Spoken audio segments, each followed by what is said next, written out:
Berikan sorak-sorai buat Allah yang luar biasa, amin. Haleluya. Bapak Ibu Saudara, mungkin saat-saat ini banyak hal, banyak perkara mungkin terjadi dalam hidup kita. Tapi percayalah, jangan pernah kita takut, jangan pernah kita mundur. Karena kita punya Yesus yang luar biasa dalam hidup kita, amin. Kaulah kuatku, yes. Mari bersorak, bertepuk tangan buat Yesus yang luar biasa dalam hidup kita. Haleluya.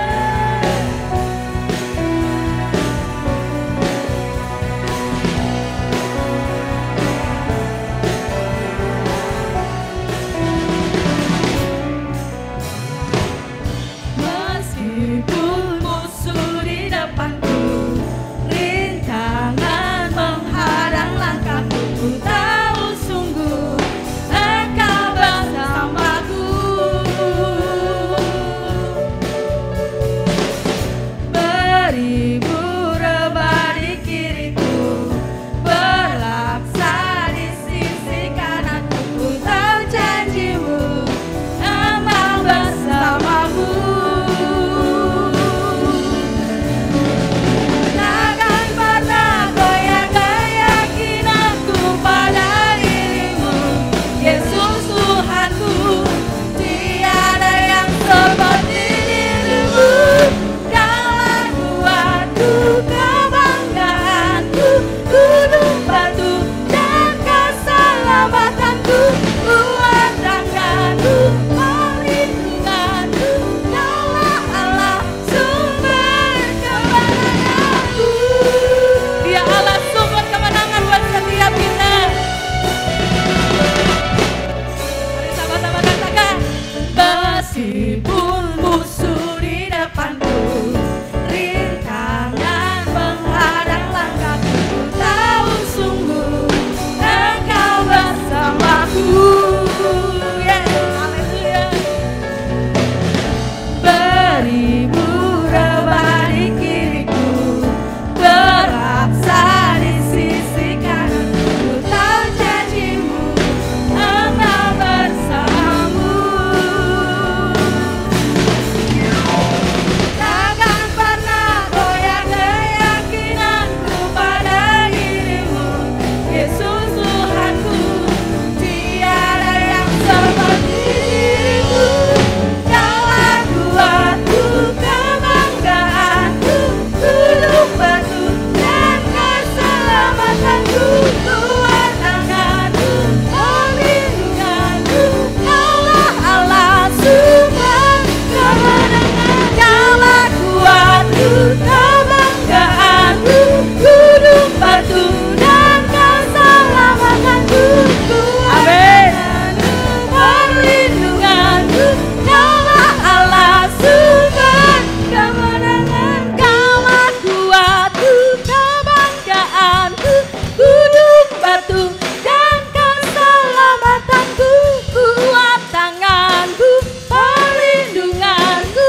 Kaulah Allah, sumber kemenangan. Kaulah kuatku, kebanggaanku, gunung batu dan keselamatanku, kuat tanganku. Haleluya. Sumber kemenanganku, sumber kemenanganku, sumber kemenanganku. Haleluya. Silakan duduk Bapak Ibu Saudara. Kita mau terus menikmati hadirat Tuhan dalam hidup kita, amin. Karena di saat kita mau masuk di dalam hadirat Tuhan, kuasanya sungguh bekerja dalam hidup kita. Hal yang mustahil menjadi mungkin buat Yesus kita, amin. Haleluya Yesus. Kami mau terus menikmati hadirat-Mu Tuhan.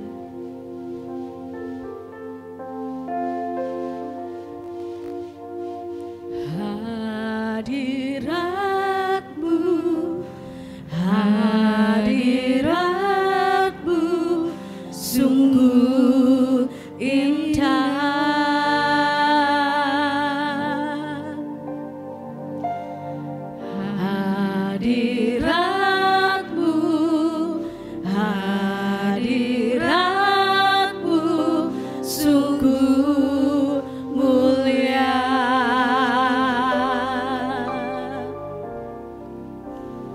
Ku rindukan selalu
Oh mulia ya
hadiratmu, kami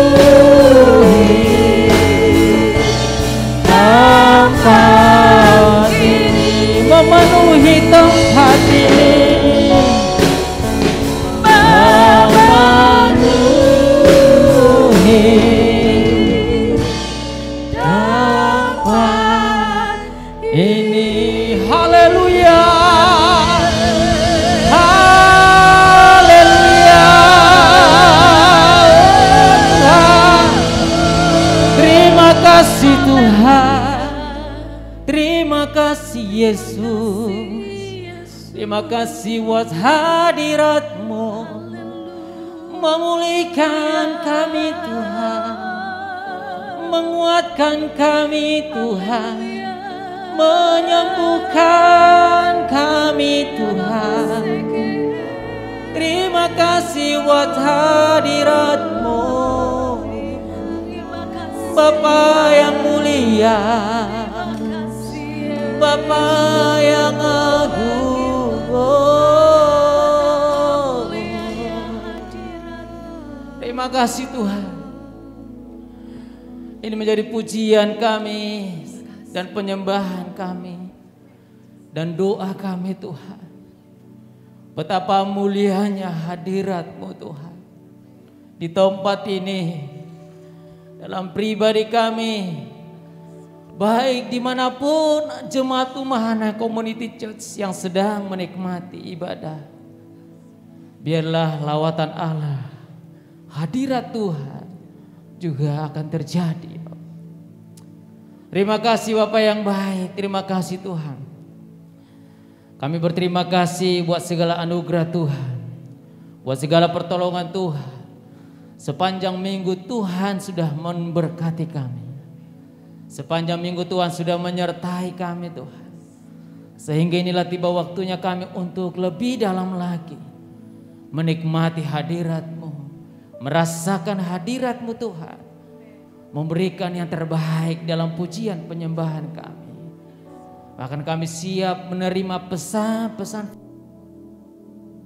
yang akan memberikan kami kekuatan, kemenangan, dan kekudusan lewat firman-Mu Tuhan. Terima kasih Bapa, biarlah lawatan Allah terjadi di tempat ini.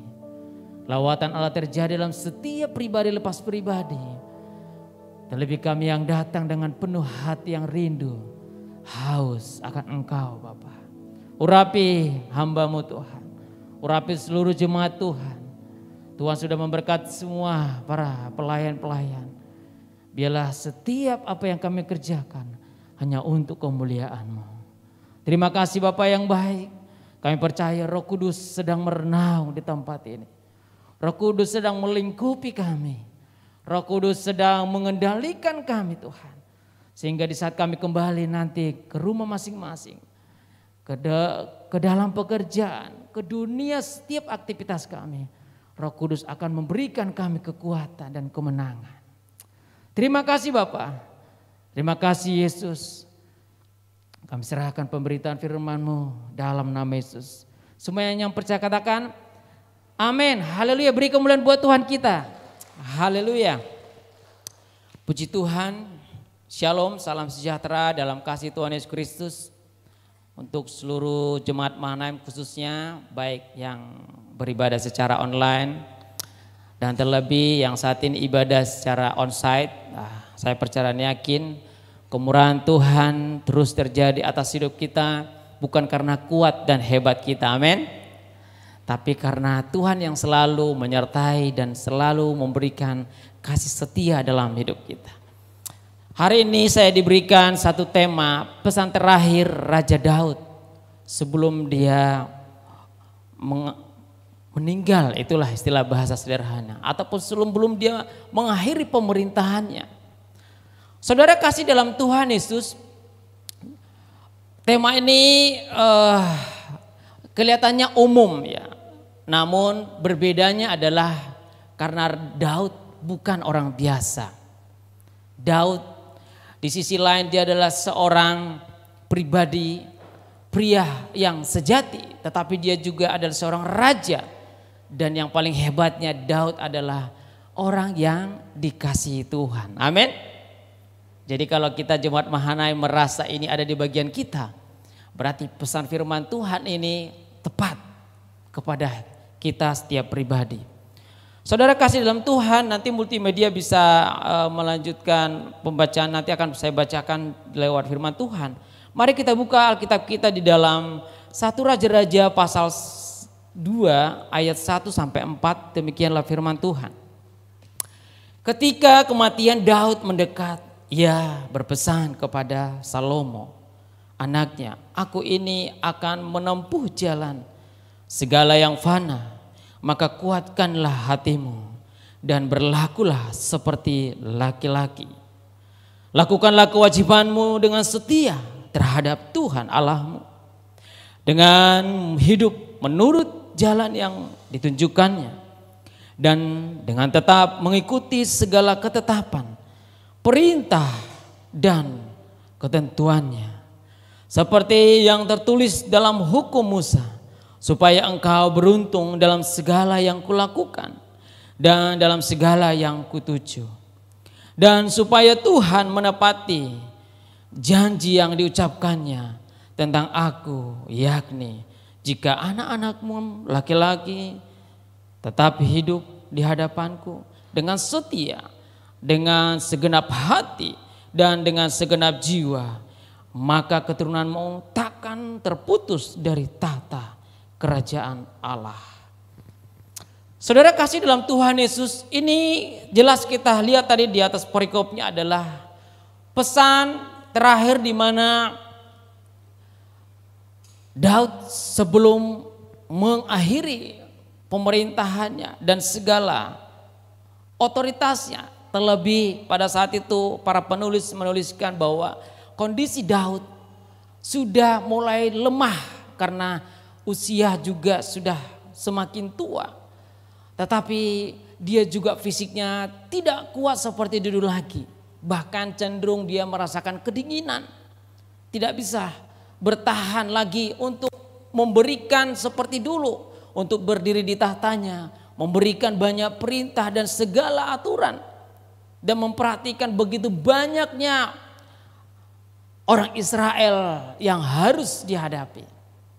Sehingga dia memikirkan untuk memberikan tanggung jawab tersebut kepada anaknya.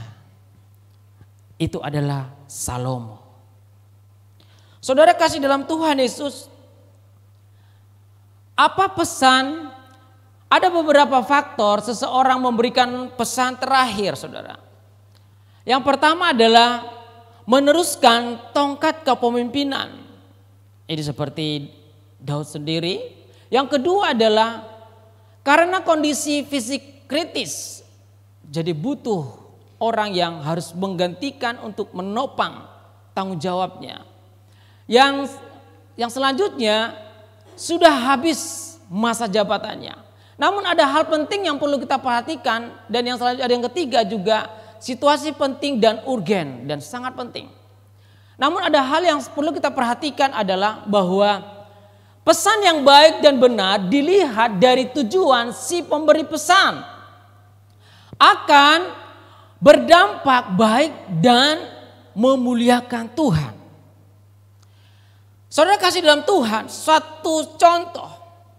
Mungkin kita merasa bahwa kita memiliki satu tanggung jawab besar, mungkin dalam satu perusahaan atau mungkin dalam satu pemerintahan atau mungkin dalam satu tanggung jawab. Ingat, tujuan kita dengan pesan kita yang baik itu akan mempengaruhi bagaimana masa depan, apa yang akan dikerjakan, dilakukan untuk generasi selanjutnya. Makanya kita lihat kalau orang tua mengajarkan kepada anak-anaknya. Karena saya dulu sebelum bertobat sering mendengarkan kata-kata ini, saudara. Nanti kamu kalau sudah setelah sekolah kuliah kamu harus menjadi orang sukses. Kamu harus menjadi orang kaya. Kamu harus menjadi orang hebat. Supaya orang tidak bisa melihat kamu sebelah mata. Supaya orang tidak bisa meremehkan kamu. Menurut Bapak Ibu, apakah pesan ini baik apa benar? Nah, bisa dinilai. Tapi menurut saya kurang baik. Karena waktu saat itulah membuat saya, sehingga yang menurut saya pokoknya apapun yang dilakukan, kalau dia bentuknya cuan, dapat uang, itu yang dinamakan satu kehebatan. Sehingga masa-masa saya dulu tuh ada banyak hal yang saya lakukan. Bahkan waktu sebelum kuliah saya sudah banyak melakukan mendapat uang itu dari kerja yang tidak harus mengeluarkan keringat, saudara. Karena apa? Dapat uang. Sehingga pesan itu melekat di kepala. Nah, saudara kasih dalam Tuhan, dan ini sangat penting. Di saat para orang tua, baik di dalam perusahaan, suatu ketika nanti mau mendelegasikan satu tanggung jawab kepada generasi selanjutnya, ingat pesannya. Pesannya harus baik dan benar, tidak hanya baik, saudara, tapi harus benar. Karena jika dia benar maka dia akan memuliakan Tuhan. Katakan amin. Karena baik belum tentu benar. Baik itu cenderung subjektif. Menurut kita baik, tapi menurut firman Tuhan belum tentu benar. Karena inilah akan yang membuat bagaimana generasi selanjutnya supaya benar-benar berkenan di hadapan Allah, nama Tuhan dipermuliakan dan indah. Sehingga nama Daud juga akan menjadi indah di terus generasinya. Karena ada banyak saudara menanggapi di dalam pesannya Daud ini. Saya akan bacakan ada beberapa pesan Daud, saudara. Yang pertama, kuatkanlah hati dan berlakulah sebagai laki-laki. Tunaikanlah kewajiban setia kepada Tuhan Allahmu yang tertulis dalam 1 Raja 2 ayat 2-3. Nah, ada artikel, ada penulis menanggapi bahwa lewat pesannya Daud ini merupakan justru kegagalan Daud di masa pemerintahannya.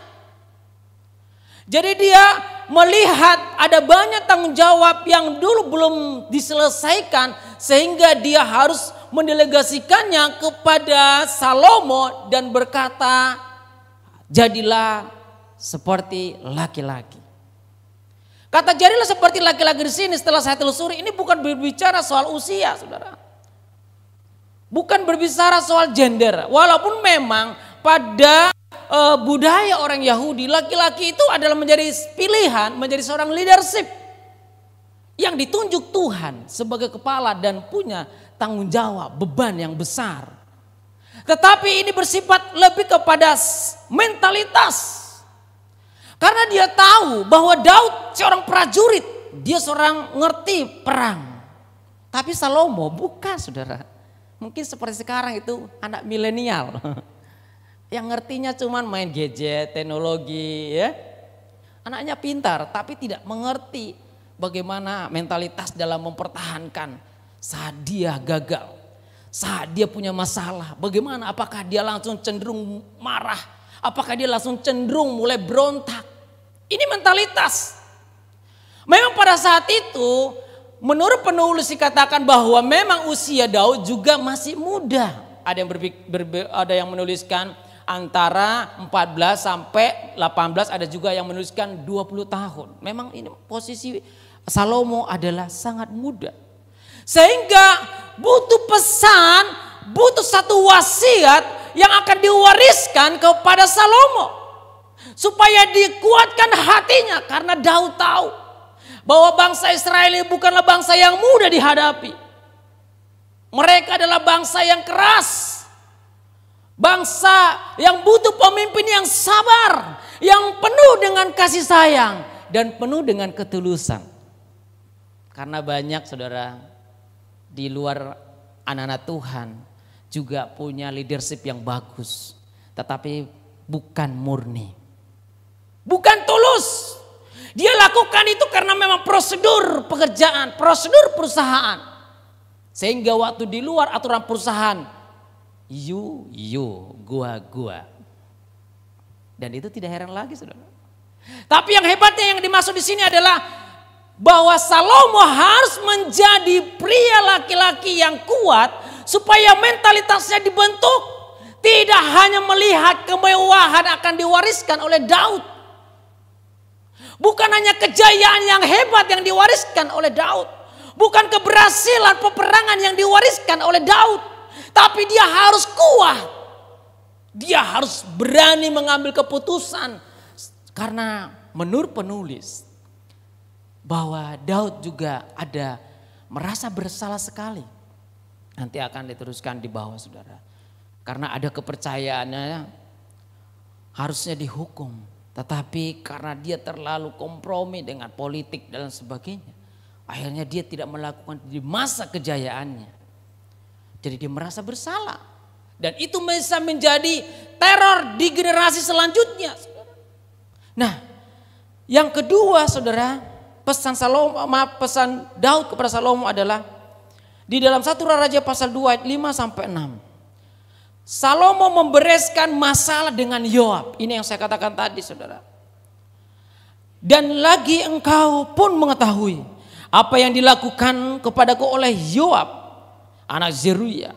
Apa yang dilakukannya kepada kedua panglima Israel, yakni Abner bin Ner dan Amasa bin Yeter. Ia membunuh mereka dan menumpahkan darah dalam zaman damai. Seakan-akan ada perang sehingga sabuk pinggangnya dan kasutnya kakinya berlumuran darah. Maka bertindaklah dengan bijaksana dan janganlah biarkan yang ubanan itu turun dengan selamat ke dalam dunia orang mati. Jadi Daud memesankan kepada Salomo supaya di masa pemimpinnya nanti Salomo bisa dengan tegas, dengan bijak untuk menghukum, yaitu adalah Yoab. Karena di masa kepemimpinan Daud, Yoab ini harusnya sudah dihukum. Karena itu sudah bukan masa perang. Waktu pada saat itu dia hanya untuk melampiaskan dendamnya.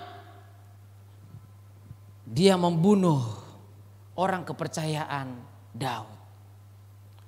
Tapi Daud tidak berani ataupun sungkan.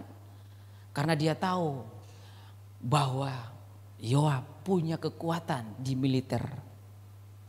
Dia punya politik yang kuat di militer. Kalau nanti masa ini langsung saya eksekusi, akan terjadi pemerintahan yang berantakan. Nah, kadang-kadang kompromi politik itu jeleknya di situ. Padahal Tuhan sudah memberikan dia satu pesan. Itu sudah tidak berkenan kepada Allah. Tapi itulah bahwa dia masih manusia. Dia perlu memikirkan strategi untuk mempertahankan pemerintahan. Makanya waktu Daud mau diberikan satu tanggung jawab, dia mengingatkan itu supaya Yoab dibereskan di masa Salomo. Yang ketiga adalah pesannya adalah Salomo memberikan penghargaan kepada anak-anak Berzilai, tapi ia tidak melakukannya pada saat zamannya Daud, saudara. Kita baca dalam 1 Raja 2 ayat 7. Tetapi kepada anak-anaknya Berzilai orang Gilead itu haruslah kau tunjukkan kemurahan hati, biarlah mereka termasuk golongan yang mendapat makanan dari mejamu, sebab mereka pun menunjukkan kasih setianya dengan menyambut aku, dan pada waktu aku melarikan diri dari depan kakakmu Absalom. Karena Berzilai inilah yang memberikan perlindungan, bantuan kepada Daud di waktu Absalom anaknya berontak dalam pemerintahannya. Tapi pada saat itu Daud lupa untuk memberikan penghargaan. Saudara kasih dalam Tuhan. Di saat kita tahu bahwa Tuhan mengingatkan kita untuk melakukan kebaikan, jangan ditunda, saudara. Jangan ditunda.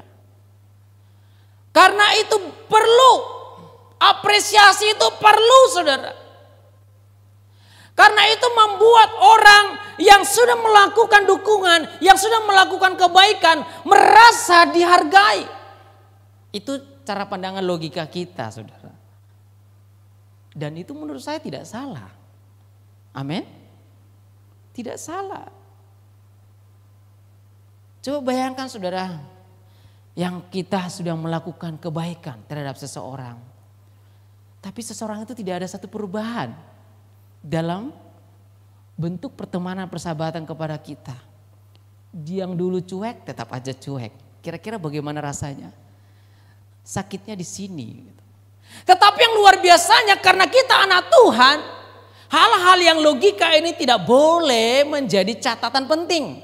Hanya perlu menjadi pemahaman yang baik. Supaya kita jangan mengabaikan segala kesempatan-kesempatan yang baik bagi orang lain, kesempatan baik bagi kita, jangan diabaikan, jangan diulur. Karena itu akan mempengaruhi generasi selanjutnya. Ada beban dan tanggung jawab. Yang keempat, pesan Daud kepada Salomo adalah Salomo memberikan hukuman yang pantas kepada Simei yang mengutukinya. Kita lihat dalam 1 Raja-Raja pasal 2 ayat 8 sampai 9 katakan, juga masih ada padamu Simei bin Gera, orang Benyamin dari Bahurim. Dialah yang mengutuki aku dengan kutuk yang kejam pada waktu aku pergi ke Mahanaim. Wah, Mahanaim terkenal ya. Tetapi kemudian ia datang menyongsong aku di sungai Yordan, dan aku telah bersumpah kepadanya, demi Tuhan takkan mau kubunuh engkau dengan pedang. Sekarang janganlah bebaskan dia dari hukuman, sebab engkau seorang yang bijaksana, tahu apa yang harus kau lakukan kepadanya untuk membuat yang ubahnya itu turun dengan darah ke dalam dunia orang mati. Yang keempat adalah pesan yang sangat kelihatannya memang ada satu di baliknya. Kalau berpikir itu kayak seperti dendam ya. Tapi nanti kita lihat apa sebenarnya yang dimaksud di dalam pesan ini, saudara. Simei, bayangkan Daud seorang raja. Dia dipermalukan, dia dikutuk, saudara. Harusnya pada saat itu dengan segala kepercayaan, dengan segala tahta yang diberikan kepadanya, dia harusnya sudah menyelesaikan itu dengan mengeksekusi. Karena apa? Karena itu akan menjadi contoh kepada yang lain. Supaya tahu bagaimana memberikan kata-kata yang baik kepada raja. Jangankan raja, saudara. Kadang-kadang kita sesama orang-orang awam aja, kalau kita dikutuki kira-kira rasanya pengen apa ya? Wah, di mana kau nanti ya? Mau tak masukkan ke kerangkengan gitu ya. Tapi karena kita anak Tuhan, pemikiran itu tidak pernah terlintas. Atau pernah terlintas tapi tidak boleh dilakukan. Karena kita masih manusia biasa. Bayangkan saudara dikutuk kita, saudara. Mungkin di suatu ketika waktu dia marah lalu dia berkata, kamu benar-benar keturunan dari gitu, nama-nama binatang. Pasti kita langsung pingin rasanya menghabisi orang tersebut. Tetapi itu tidak dilakukan Daud. Saudara, jadi sebenarnya ada sisi logika yang bertentangan tetapi ada sisi rohani nanti yang kita lihat. Jadi itu yang keempat. Dan kita lihat menurut Pastor Dean Stanley menyatakan bahwa dalam pemerintah yang diberikan Daud kepada Salomo di 1 Raja-Raja pasal 2 ayat 5-9, Raja Daud mewariskan warisan suram, yaitu balas dendam yang sudah lama diharapkan. Hal ini disebabkan karena Yoab telah berkhianat dengan membunuh Abner dan juga telah membunuh Amasa, yang berarti mencurahkan darah peperangan pada masa damai. Ini tanggapan seorang pastor yang sangat luar biasa dipakai pada saat itu. Antara 19 di bawah tahun 80-an. Saudara. Jadi dia melihat, menganalisa bahwa pesan yang diberikan oleh Daud ini adalah merupakan satu dendam yang sudah lama. Tetapi kita lihat kata seorang misionaris, Joycius Leslie Porter mengatakan gini. Menjelang akhir hidupnya, Daud selalu dihinggapi perasaan bersalah sebab mengabaikan kewajiban yang hakiki ini. Maka kerajaan terancam bahaya. Pembalasan Tuhan segera akan datang. Ia merasa sudah tidak kuat untuk menjalankan hukuman. Ajalnya sudah hampir sampai, tetapi selalu wakil dari Tuhan yang menjadi hakim dan memberi hukuman, ia menetapkan keputusan terhadap kejahatan itu. Kemudian memerintahkan pewaris dan menggantinya agar keputusan itu dijalankan. Jadi sekali-kali bukan perbuatan balas dendam, melainkan perbuatan adil sekalipun suatu pertanggungjawaban lama. Saudara kasih dalam Tuhan Yesus, pandangan seorang misionaris ini agak objektif. Objektif itu adalah bisa dipandang secara logika, tetapi dia masukkan secara rohani. Amin.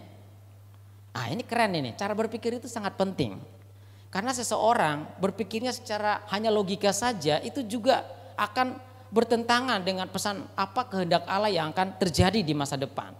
Tapi kalau dia berpikir juga secara objektif, plus dia berpikir juga secara rohani, ini luar biasa. Karena dia akan melihat konteks secara keseluruhan. Kasusnya apa? Lalu dia lihat bagaimana pesan Allah di dalam persoalan itu. Ini menjadi hal yang sangat baik dalam hidup kita. Sering sekali kita waktu menyelesaikan masalah-masalah yang cenderung semata-mata dengan tergesa-gesa itu yang terjadi adalah logika kita. Makanya ada istilah dalam ilmu dalam public speaking ataupun ilmu dalam berkomunikasi. Kalau kita dalam kondisi marah, dalam kondisi emosi, jangan cepat-cepat mengeluarkan kata-kata. Karena biasanya kata-kata yang kita keluarkan itu akan cenderung salah dan berakibat fatal. Jadi ada sebaiknya juga yang dipesankan oleh Yakobus, dikatakan kalau engkau menghadapi satu masalah lebih banyaklah mendengar.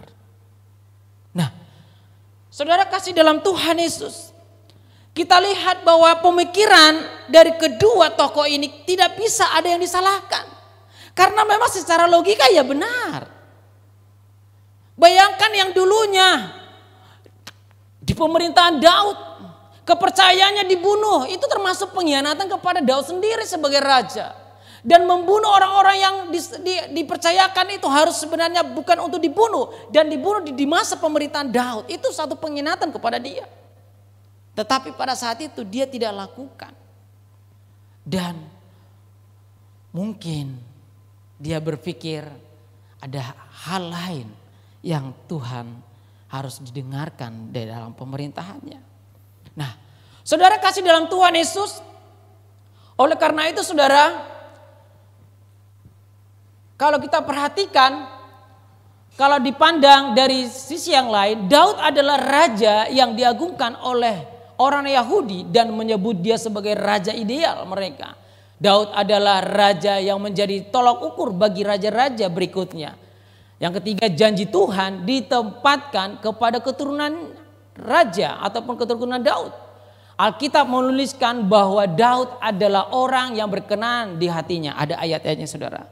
Jadi ini sebenarnya bisa membantah bahwa yang di atas tadi, pesan yang dilakukan oleh Daud kepada Salomo adalah bentuk kegagalan dalam pemerintahannya. Sebenarnya kalau kita lihat dari 4 poin ini sebenarnya bisa membantah hal itu. Karena sampai saat ini dalam sejarah bahwa kerajaan Daud adalah tolak ukur dalam kepemimpinan. Dan dia dikatakan adalah yang berkenan di hati Allah. Oleh karena itu saudara kasih, akan kita lihat nilai terakhir, next saudara kasih. Ada 4 makna pesan terakhir Raja Daud kepada Salomo kalau dilihat dari sisi rohani.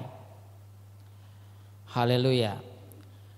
Yang pertama adalah kondisi Daud menggambarkan bahwa waktu Daud hidup, haleluya, di bumi akan habis dan akan kembali kepada Sang Pencipta.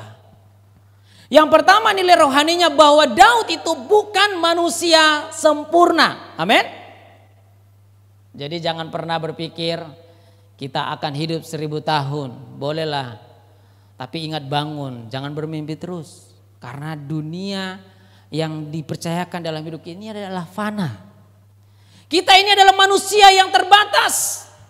Jadi bagaimanapun kehebatan Daud, bagaimanapun kejayaan Daud, bagaimanapun kekayaan Daud yang diperoleh di masa pemerintahannya, ada masanya di mana dia akan berhenti.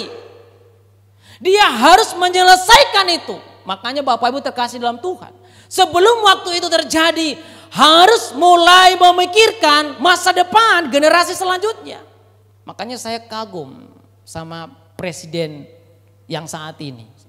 Walaupun dia tidak terlalu banyak berkata-kata soal pesan-pesan penting.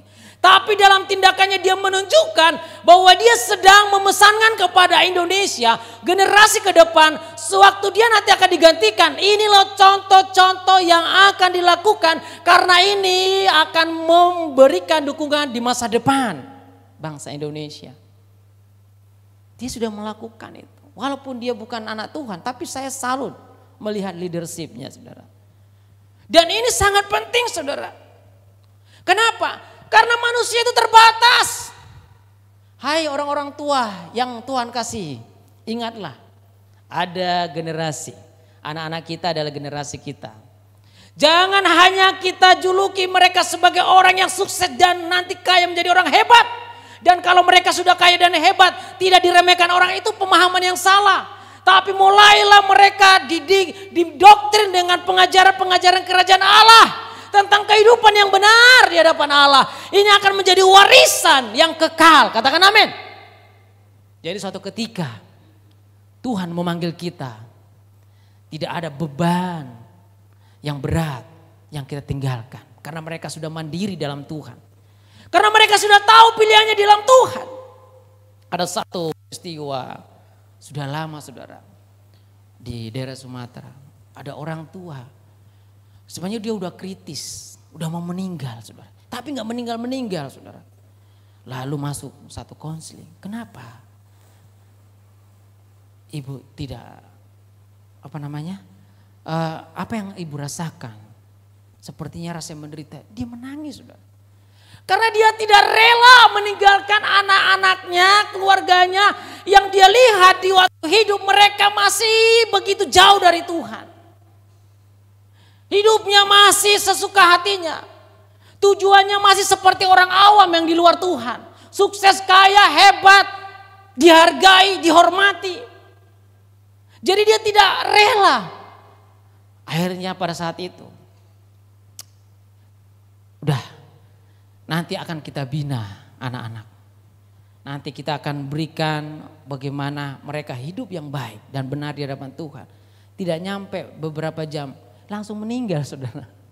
Ternyata orang tua itu, ternyata juga kalau dia terlalu memikirkan anak-anaknya ke depannya itu juga bahkan mau meninggal juga sulit saudara.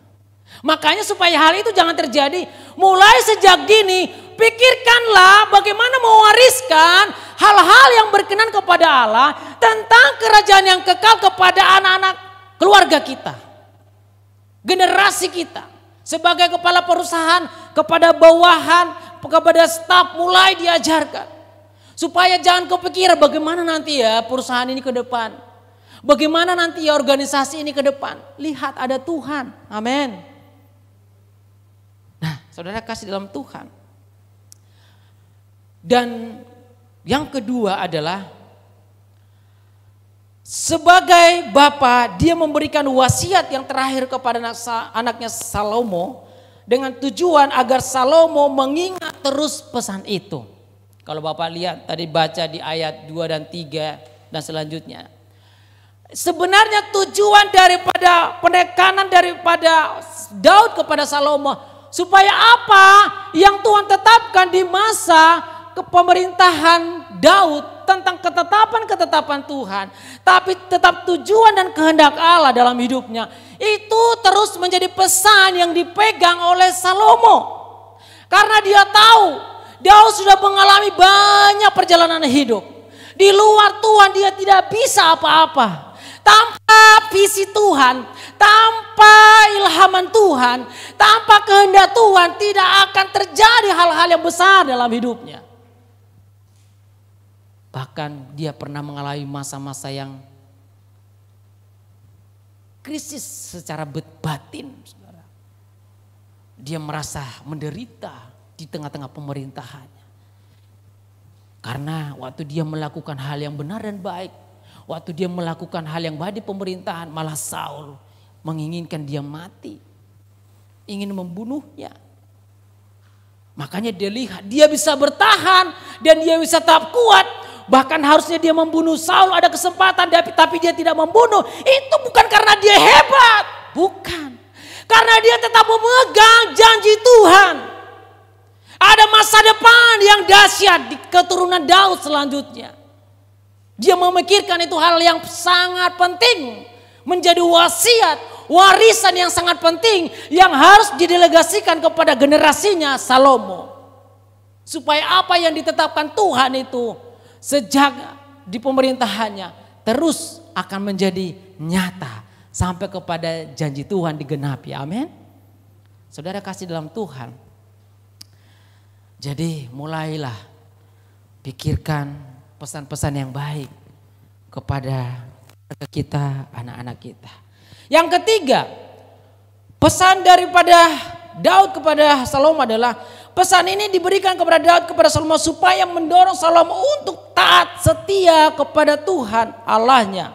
Tadi saya sudah beberkan saudara. Karena ada janji-janji Tuhan yang sudah digenapi dalam kehidupan Daud. Tetapi ada janji yang belum digenapi. Itu hanya terjadi di masa pemerintahan generasi selanjutnya. Dan yang keempat yang terakhir adalah untuk menyelesaikan permasalahan Daud tinggalkan Daud tinggalkan di masa pemerintahnya dahulu agar Salomo dapat memikirkan kemajuan masa depannya serta mendorong Salomo agar bermurah hati kepada setiap orang yang akan membantu dan menolongnya. Ini yang keempat yang terakhir. Jadi Daud memberikan dia nasihat, membentuk mentalitas yang hebat supaya dia terbantu bukan hanya melihat dari kemenangan-kemenangan, kesuksesan, kejayaan, tetapi dia harus juga melihat bagaimana hubungan secara horizontal. Bagaimana hubungannya dengan para staf? Bagaimana hubungannya dengan para prajurit? Bagaimana hubungannya dengan bawahannya? Harus saling bekerja sama, saling menopang supaya dia bermurah hati. Biasanya orang kalau sudah diberikan kedudukan yang tinggi, kebanyakan orang berbicara, dia lupa melihat orang-orang yang di bawah, saudara. Makanya oleh itulah, makanya Daud menekankan kepada Salomo supaya dia benar menjadi pria dewasa. Dia benar-benar memikirkan tanggung jawab yang besar kepada bangsa ini ke depan. Ada banyak hal yang harus dikerjakan, yaitu adalah bagaimana bangsa ini tetap disayang Tuhan. Dan kelak nanti lewat keturunan Daud dan keturunan Salomo, maka Tuhan akan memilih menggenapi janji Tuhan, yaitu adalah Yesus yang akan lahir sebagai juru selamat umat manusia. Saudara kasih dalam Tuhan, pemain musik boleh maju, saudara. Ini menjadi hal yang sangat penting bagi kita. Seringkali waktu kita melihat bagaimana hal-hal yang akan kita lakukan ke depan, sering sekali kita memikirkan secara logika, dan itu tidak salah, saudara. Tetapi perlu saya katakan, belajarlah berpikir secara objektif dan berpikirlah secara rohani. Karena setiap pesan yang akan kita pikirkan secara baik dan rohani itu akan berdampak kepada yang baik dan memuliakan Tuhan. Sehingga kita tidak perlu khawatir bagaimana generasi selanjutnya. Karena kita sudah mempersiapkan mereka lewat segala apa yang Tuhan pesankan dalam hidup kita. Bapak Ibu, mungkin hari-hari ini kita terlalu banyak memikirkan pesan-pesan yang logika kepada generasi kita, kepada anak-anak kita. Saya tekankan, mulai pikirkan pesan-pesan menjadi wasiat, warisan sorgawi, yaitu adalah hal-hal yang rohani. Karena itu yang menjamin bagaimana masa depan anak-anak kita, masa depan keluarga kita, masa depan organisasi, masa depan pekerjaan kita, masa depan pemerintahan kita. Mari saudara jemaat Tuhan untuk bangkit berdiri. Kita katakan kepada Tuhan, besar anugerah-Mu Tuhan. Haleluya.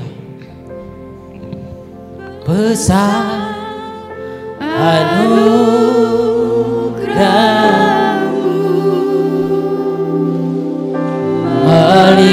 melimpah kasih-Mu. Amin. Semakin hari semakin bertambah besar anugerah-Mu. Terima kasih Tuhan.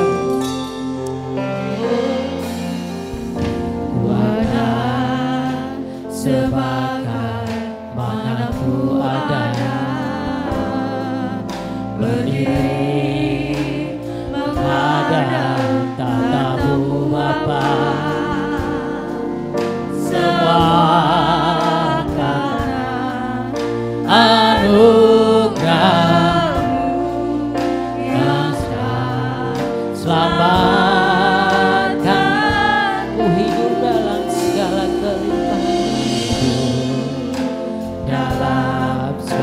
kelimpahan. Amin.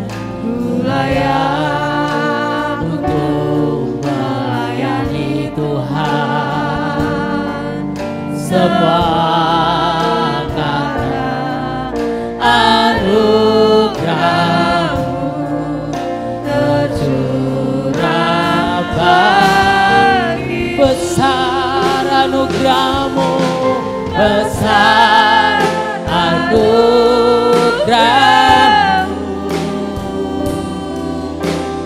melimpah kasih-Mu. Amin. semakin bertambah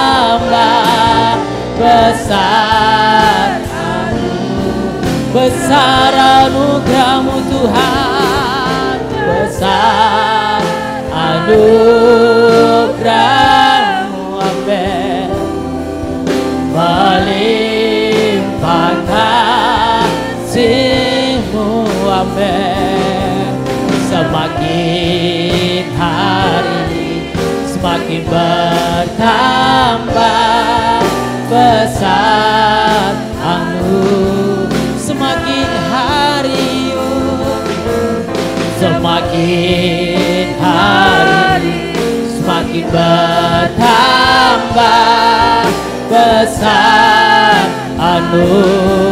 semakin hari bertambah dalam Tuhan, semakin hari semakin bertambah besar anugerah-Mu. Haleluya.